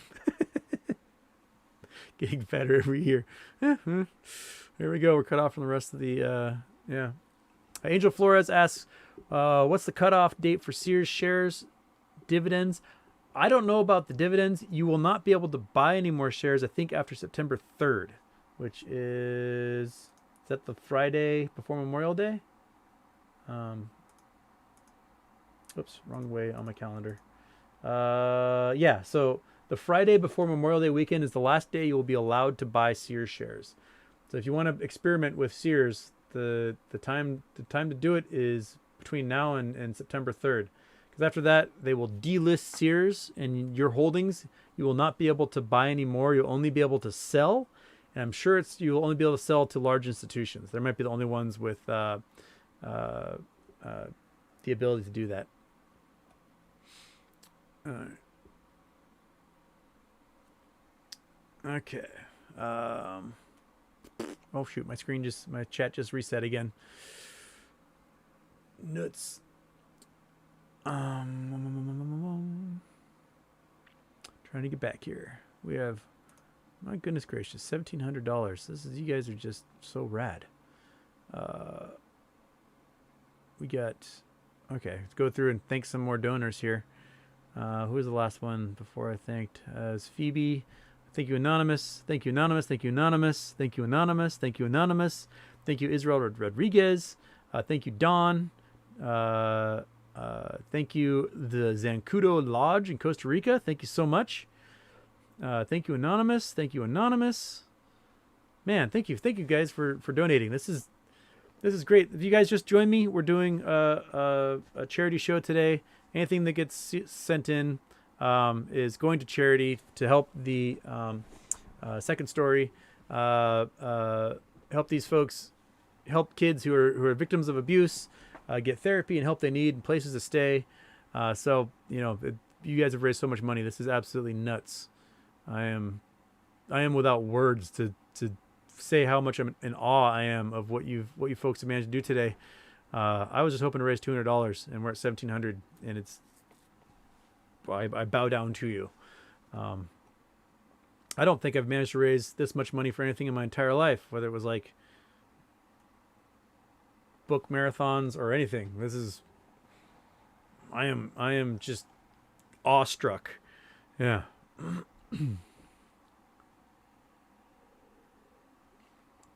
Josh Walker asks, have I ever been to Seneca Rock in West Virginia? Did a field camp out there, and the rock has lots of cool folds and metamorphose. I've not been to Seneca Rock. Let's see what Seneca Rock looks like. Seneca Rock, West Virginia. Oops, forgot to bring my screen. Scene, Chrome, turn off Google Earth. There's a big old rock. All right, images. There you go. All right, so this looks like limestone. So got limestone, probably metamorphosis, and marble down below. Whoa, look at that guy. That takes some balls. That's quite the spear of limestone there. Man, that's cool. I want to go there. That looks like a cool spot. No, I have not been there. Let's go to Seneca Rock and go climb that. That's cool. Reminds me of oh shoot, what's the Stairway to Heaven in Hawaii? We go up the Pali on Oahu. There's like these, I don't know, 2,000 stairs that go up the cliff, and you end up on this like thin little thing at the top. Very similar. That is some cool rock. Yeah, let's go to Seneca Rock. I would love to walk up that thing. That'd be rad. Looks like a lot of climbers hang out there. I'm not too much of a rock climber. I did some climbing back in the day, but now I just hike up things to find stuff worth money. Like time spent rock climbing is time I could be in the wild finding gold nuggets or something. So I haven't done any in a long time. But I have a lot of friends who are really into rock climbing. It's all they do and talk about, and they're all like the buffest human beings. They can like crush a baseball with their hands. They're just gnarly strong. You rock climbers have like phalanges that are like chimpanzees. Okay, Seneca Rock. That looks like a rad spot. Okay. Apollo God. Apparently my bank is closing soon and being taken over by another. Will that affect in any way? Any bad way? I don't think so. I mean, in 2008, we had a whole bunch of banks get taken over. Wachovia became part of Wells Fargo. Washington Mutual became part of Chase. Locally, we had like a local bank based in my hometown called American Marine that was really deep into these subprime mortgages, and they just evaporated and they became part of Columbia Bank. Sterling Savings became, I think, Umpqua. A whole bunch of banks went under during that last round, and no one's accounts were really affected. They just, like, you had your account number, which might be a different type of number for, let's say, Wachovia, and when you went under Wells Fargo's had to adapt their numbering system to be able to handle these things. They'd like add extra zeros or something to them.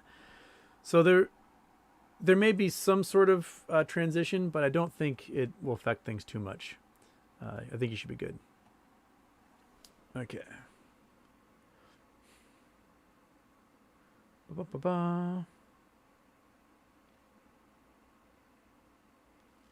Tensai comments on vampire stars. So damn cool. What about stars that hurtle through space, which could kill us?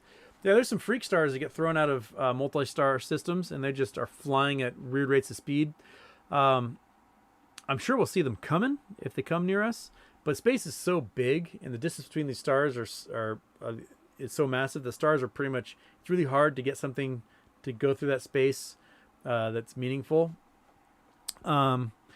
Vampire stars, I think you're talking about stars that suck material off of nearby stars that might be inflating. So when stars get late in life and they're no longer burning hydrogen in their core, and the core gets packed with a whole bunch of helium, when the core gets big enough, the helium can collapse and start fusing, and that's when the star will expand because it gets so much hotter. So the star expands, and when it expands, it can start to get into what's called the sphere of influence of another gravitational body, and that gravitational body can start sucking material off of that. So it can be a vampire and make star number 2 more massive. It's weird stuff out there, man.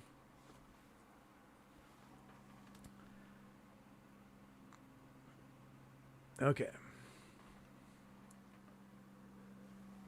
Apollo God says, it just sucks the taxes are so goddamn high. Like, I have to give up half my winnings just for it to go back to the corrupt a-holes. Well, there's ways around that. There is lots of things that rich people like to do to keep from, they also have all sorts of loopholes. They'll do things like look into private museums. Rich people will go to an auction, buy a beautiful, expensive piece of art from some famous artist, and then they'll build a museum on their property that's a private members-only museum that's also a nonprofit, and they will lend their $100 million picture to that museum for display and get a tax write-off every single solitary year. And then, after a long set of time has gone by, they can then sell that painting for cash and avoid capital gains that are meaningful in any way. So you get a gigantic tax write-off every year for donating this painting to basically your own living room, because there's a private museum and a nonprofit, and all the board members are members of your family, and they do that stuff all the time. It's a total scam, and rich people do it, so you're going to be rich, so why can't you, right? I mean, we have rich people that create their own charities and then pay themselves huge salaries for being on those charities, and they have like 5% donation records. So make sure when you do like research a charity, it's great to go to something like GuideStar, or I'll copy and I'll paste this in the chat. Post that in there. It's a great way to review charities and see how much of what you donate actually go to helping people and how much goes to administrative costs, which oftentimes can be just paying some rich people even more money. There's a lot of shady charities out there that pay themselves a lot of money. I got invited to this fundraiser where this lady had a charity, and they would take like war-torn areas in the Balkans and then make vineyards, and they were bragging about all the vineyards they had made in that area, and they made like 3 in 20 years. But somehow she and her son both got $600,000 a year to run this charity, and I was like, yeah, you're not getting my money. People can plant grapes on their own. They don't need to pay you $600,000 a year to hire someone $4 an hour to do it. So there's some shady charities out there.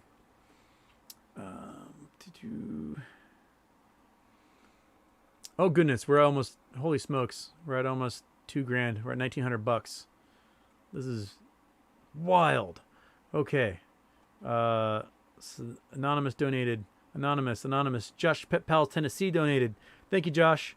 I hope you're doing all right out there in Tennessee. I know there was some flash flooding outside Nashville, and I don't know exactly where you are, but hope everyone in Tennessee is doing well, and they didn't lose homes or businesses and stuff.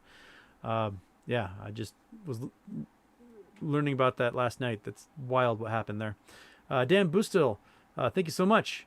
Carbon Maximus, thank you. Man, this is just awesome. You guys are fantastic. This is the coolest thing we could do. We're helping kids on a great green day of the market and warming my heart at the same time. Okay. Kyle Castile, Houston, what do you think of reports that the military have developed technology to engineer the fabric of space-time? No idea what that means. I mean, if they're messing with the fabric of space-time, we may never know it, because if you are affected by time dilation, you aren't really aware unless you can see unless there's an outside observer who can report back to you, or you can be the outside observer seeing someone else experience time weird. Yeah, I don't know. I don't know how they would affect the fabric of space-time. And if they could, we probably would never know. They would just do it without telling us. Travis Wright, do you believe that we will see a new renaissance after the MOAS as a result of APES funding new studies initiatives with a greater emphasis on developing the future? Man, I do think that there will be a host of people, we're talking millions of people that are involved with MOAS, that all of a sudden will have a disposable income they never thought possible. And yeah, a lot of them will spend it on themselves. I mean, I will gladly spend it on a cool 4-wheel drive truck and badassing around the world. But I think also there's a lot of people who want to do good. They may have had a loved one die of cancer, a particular cancer, and they want to do more research into that. They may have ideas for other charities and helping folks, kids, homeless, you name it. I think that this community, the way this community formed in the last 8 months, is pretty remarkable. And I wouldn't doubt if we form our own investment funds and use that money to invest in things that help rather than hurt, And I will probably use some of that money to lobby for universal health care, because I think not having universal health care in this country is one of the most detrimental things that we have. We bankrupt 700,000 Americans a year with medical bills. Folks die and their loved ones are stuck with hundreds of thousands of dollars in bills for their medical treatment. And that's no way to run a country. Like we need to have a much better system that doesn't make living so punitive. And other countries manage to do it just fine without making it so astronomically expensive and so god awful. We've got folks that got COVID last year, and their medical bill is $4 million for being treated for COVID. I mean, criminy. Like, what type of punishment is that, getting a novel virus and having to spend $4 million on the treatment after you survive this thing, and probably left scarred with damaged lung tissue and damaged hearts and damaged kidneys, whatever. Like, we need a better, more compassionate system, and I will probably be using whatever winnings I get to help lobby to make that a reality in the future in America. I'm so envious of other countries that don't have our stupid medical system. Urgh. Makes me so angry. Yes, so I do think that I'm not sure what scale of renaissance, but I do think there's going to be a lot of people all of a sudden can do all the things they love and can afford to do it, and we will see that reflected in their actions. I mean, if we get the trillions we think we're going to get, that is a lot of money that can be spent on all sorts of stuff. Okay.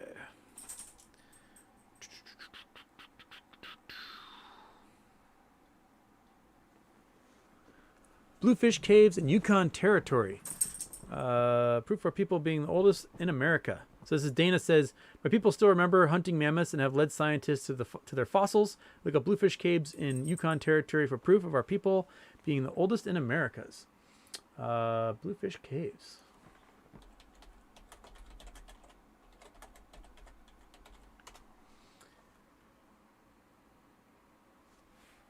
So Bluefish Caves, here we go. All right. Oh, I forgot to share my screen. Duh. There we go. All right, let's just look at pictures first. So we got mammoth fossils, grottos here. All right. So cave. Let's see what the old internet has to say about Bluefish Caves.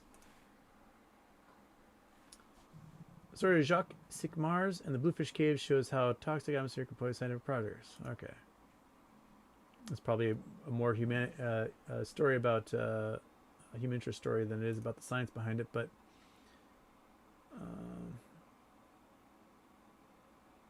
they serve bones of extinct horses, woolly mammoths, seen to be marks from human butchering and tool making.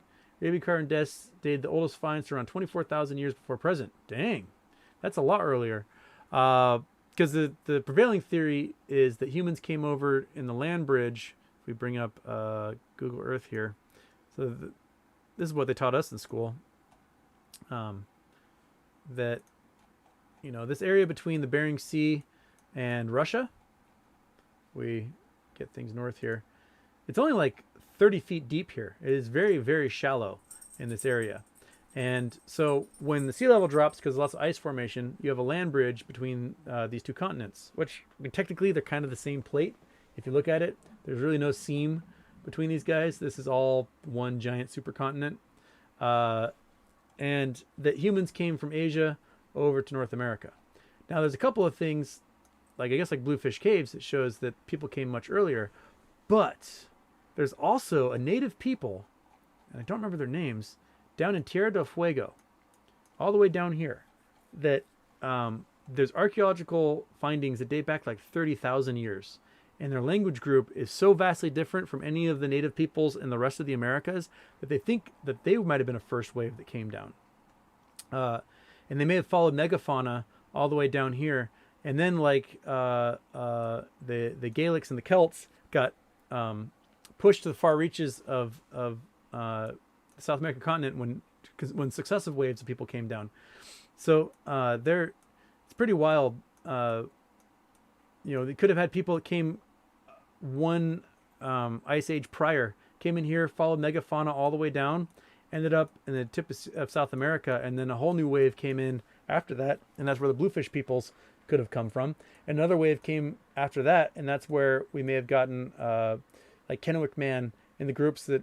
So there's Kennewick Man was found on the shores of the Columbia River. At first, I thought it, found a human skull, and like, oh no, dead body, and they aged it. It was like a 9,000-year-old skeleton, and yeah, it's found in here. So like people have been inhabiting North America, I think, for a lot longer than had been previously thought, and then I think other ice ages led to successive waves of humans entering North America. So it's pretty wild. So yeah, where's Bluefish Caves in Yukon? Let's look up Bluefish Caves, Yukon. There we go. All right. So this is on some U.S. side of the Yukon. Do I have borders on? I don't have borders on, do I? Oh no, I got. There we go. Okay, borders. That's what I want. Okay, that was just on the Canadian side. Okay. So here we go. So those Bluefish Caves are here, and that'd be an awesome place to visit someday with someone knows what to talk about, anthropologist or something. Looks like they got a base camp set up here, probably for studying all this stuff. Probably tons of fossils. That's wild. Thank you for bringing that to my attention, Dana. Awesome. I did not know about Bluefish Caves, and now I do. Thank you. I'm learning. Yay! All right. Back to Big Houston. There we go. Okay. Oh, it looks like my internet is. I got excellent connection. I haven't looked in a while, so my internet's back. Yay. Okay. Just chilling. Saw a cool show about how sunken ships are better preserved at the bottom of the Black Sea because it's so deep and little O2. Oh man, making me go back to Google Earth again. That's what happens. Yeah, they are perfectly preserved down there. Zoom out, zoom out, zoom out. Come here. Shall we go this way? The Black Sea. All right. So the Black Sea. They think the Bosphorus flooded about 7,000 years ago. So the Bosphorus Strait is this tiny little cut here. Excuse me, in Istanbul, where there may have been an earthquake or something, but this land cracked and the Black Sea filled with water. And the Black Sea doesn't get much change. Like you get your water from river systems and stuff that flood in here, but there isn't much exchange between the Mediterranean, or here the Sea of Marmara, and the Black Sea. So there's not much exchange that happens. It takes about 100 years for a drop of water to make the full rounds in the Mediterranean Sea and go back out the Straits of Gibraltar. So the Black Sea is like doubly insulated from getting much oxygenation by moving around from ocean currents and stuff. So you get maybe 50 feet below the surface of the Black Sea, and all of a sudden there's like no oxygen down there. It is completely deoxygenated. So microbes and bacteria and animals don't have the opportunity to latch on to the shipwrecks that are found in the Black Sea. And so ships that go down are just perfectly preserved. I can pull up some really cool pictures of them. They look like they just sank and they're just been in stasis for, some of them are thousands of years old.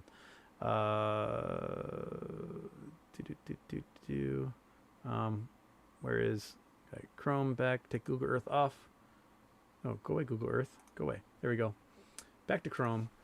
We go preserved shipwrecks. Oops, I can't spell. Shipwrecks. Black Sea. Oops. Black. If I could type well, that'd be great. Here we go. Images. So there was a whole expedition done with like these like little submersibles, and like they're cool, man. They are just, they look like they're in a museum. They're so rad. Look at these things. This is just video footage of these suckers. They're just so perfectly preserved. Some of them have like the bowsprits and the mastheads are like they were when they were being sailed. Like this is 2,400 years old, and it just looks like, yeah, it's got some little scum and dust on it, But hey, buddy, no licking during the show. Yeah, 2,000-year-old ship right there. That's nuts. Perfectly preserved. Well, this is the Great Lakes one. So this is one from the Great Lakes. It's experiencing the same thing. Yeah, I would love to see them bring up some of these and put them in museums. That'd be rad. They found intact, booty on a lot of these things. Cool stuff. Yes, read about these. The big discoveries of them was like 2 years ago or something. Cool things. Cool things. Yeah. Okay. Our Planet Matters. Corey says our Planet Matters. Some cool pictures also of icebergs that hit Newfoundland from North Pole and Greenland, where the ocean currents are messing up. I'll have to check out. I don't know if I've ever seen their pictures. Our Planet Matters. Okay, I'm gonna look at their pictures. Tensai, will China dethrone the USA and become the #1 superpower? String of Pearls, also Belt Road Initiative. It looks like they are taking over the world, not aggressively. I talked about this a couple months ago. China is doing soft diplomacy really, really well right now. They are investing $1 trillion in infrastructure around the world, in roads, highways, trains, ports, airports, schools, you name it, because they are like the center of manufacturing for the globe. And they need materials to manufacture this stuff. So they need raw materials. So they're going into, Africa and other nations and developing their infrastructure, not only to curry favor, but to get access to these materials much more easily. I mean, there's a crazy show to watch called, I think it's like the world's most dangerous roads. It's some low budget production, and you can see it on Amazon, I believe. And it's just a half-hour show, a little documentary where they follow somebody who has to take like a bunch of oranges across some mountain pass in Tajikistan or something, or they have to get across the Congo because they're a lumber truck, and showing how harrowing it is to get across this really gnarly, primitive infrastructure. And one of the shows, I think they're in the Congo, and there's this like pothole, and the pothole has gotten a bunch of trucks stuck, and people have been stuck out in the jungle for like a month trying to dig them out, right? Trying to dig them out, and then all of a sudden, this Chinese guy in a big Kabuta or a Komatsu or whatever comes out and just like digs everybody out, repaves the road, sends everybody on their way, because he's like, we have to get this stuff moving because our products need to get to shore, and it's pretty wild. The Chinese are everywhere, and they're doing all this infrastructure building that the United States used to do. In the United States now, we just blow a country up, do a half-assed job in infrastructure, and then bail and leave everybody to die by the ensuing civil wars that happen. We don't do soft diplomacy like we used to do. We do not seek out and help countries, not looking to necessarily get paid back, but we do want access to the resources. We used to just pave roads like crazy and help build ports and try to build allies that way. And China's doing a good job of it. We just spend so much money on our military that we don't have the excess funds to do that soft diplomacy. We no longer speak softly, and all we do is carry a big stick.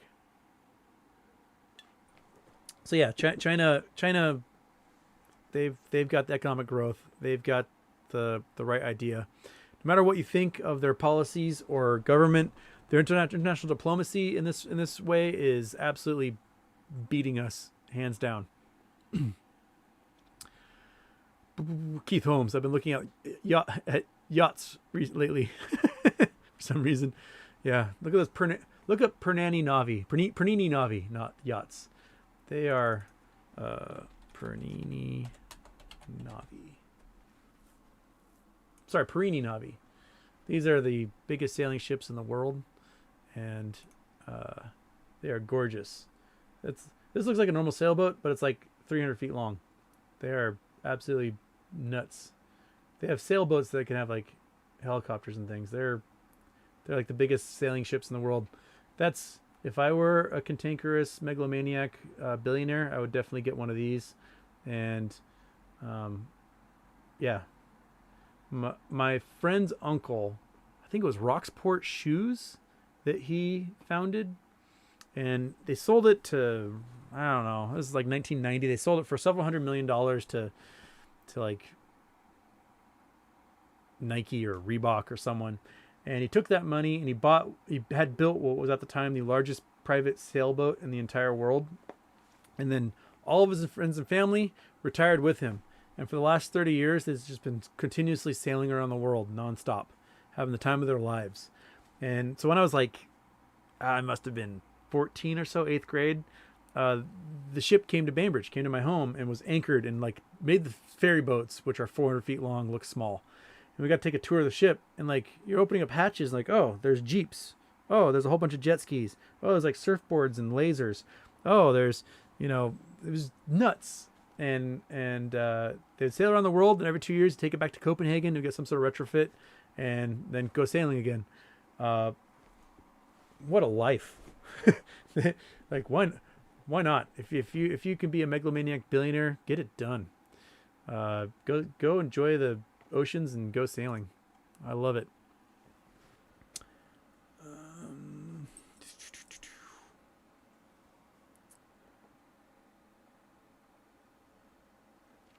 Apollo God, Houston, would you be able to update us on the good things from the fundraiser if possible, and tag Jim Cramer? He donated to the apes, but I hate him, so let's take the money in again and help others. Yeah, awesome. We're almost at $2,000. This is nuts. I'm gonna have to go here in a couple of minutes, so I've got to go a little bit after 4:00, and that's it for me today. I'm on the ferry advisory committee, and we've got a meeting tonight, so I've got to get ready for that. But man, you guys are fantastic. You've just blown my mind. When we raised 500 and change for the Stalking Victims Resource Center, I didn't know that it was possible to raise more than that. That's absolutely just crazy. Man. Okay. Whew. Okay, let's see here. What questions we got here?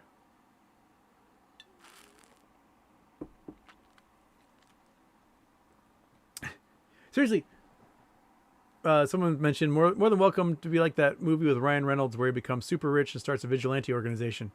I've often thought about this, like, where's Batman? Why we've had lottery winners win $1 billion, we've had billionaires form, if MOAS doesn't produce a Batman, I'm gonna be really, really, really upset. There needs to be a Batman out there doing Batman things, and one of you who has like 1,000 GME shares, you better become Batman, because you're gonna have enough money to make your own like defense contractor and do it. So I'm looking to you, future Batman. There needs to be a Batman out there, because why? Someone has to be enough of a weird, megalomaniac to do that, right? I think the problem is that most billionaires are so old they can't become Batman. They're like so creaky and they're in their 60s. They're like, oh, I can't be Batman. But there's going to be some young billionaires here, and they've got all the potential in the world to become Batman. So do it. Hashtag become Batman.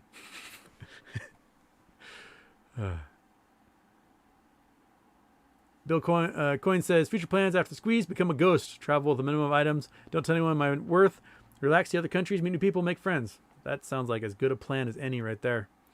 Yeah.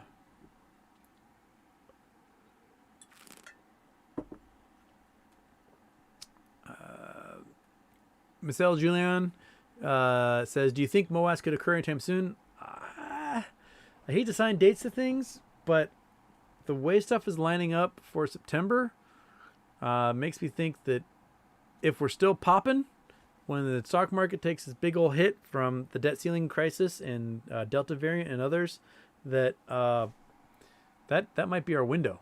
I don't know if the hedge funds will have the tools to extend this thing and kick the can down the road more if both those things happen at the same time.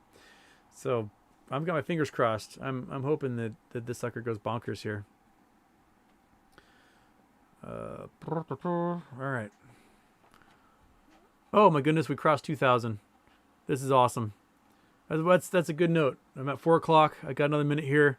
Let me see. Let me do some thanks here for the folks that got us across that.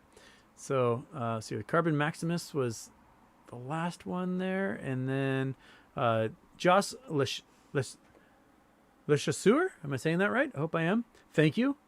Thank you to Kevin Morgan, and thank you to another Kevin donated. Okay, another Kevin donated twice. So we had two more donations for Kevin. Awesome. Thank you. We crossed $2,000 10 times. We had a short squeeze on charity today. We squeezed from a $200 goal to $2,000 and raised a bunch of money to help a bunch of kids that need it. And I'm so stoked. Let's end on one awesome, one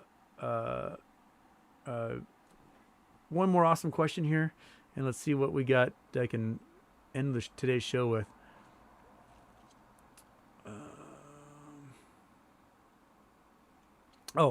Dan Busatil, what do you think of Professor Robert Schoch's assessment of the rain perception of the Sphinx enclosure? If not familiar with this work, please have a gander. Also, Randolph Carson. Okay, I have to look that up. There was some sort of Randolph Carson Sphinx. There's something I read recently about how people thought the Sphinx was built earlier than it was due to something about the erosion that was happening on it. But as far as I know, I think it's mostly wind erosion that takes care of the Sphinx, not rain erosion. So it happens at a different rate when it's wind erosion than rain erosion. So I'll have to look at that. All right. We need a good question here because I don't know about Randolph Carson. I'll have to look him up. All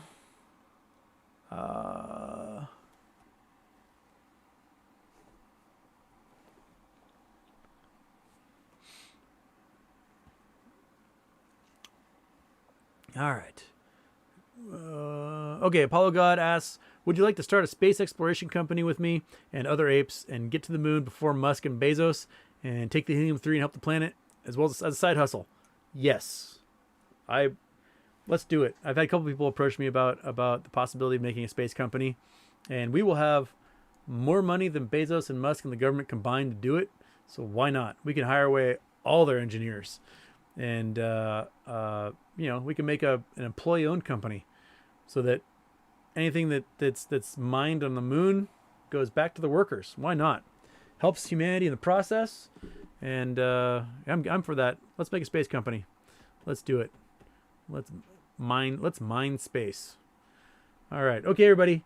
4:00. I gotta go. Dude, $2,000 raised is so fantastic. The charity should continue on this video.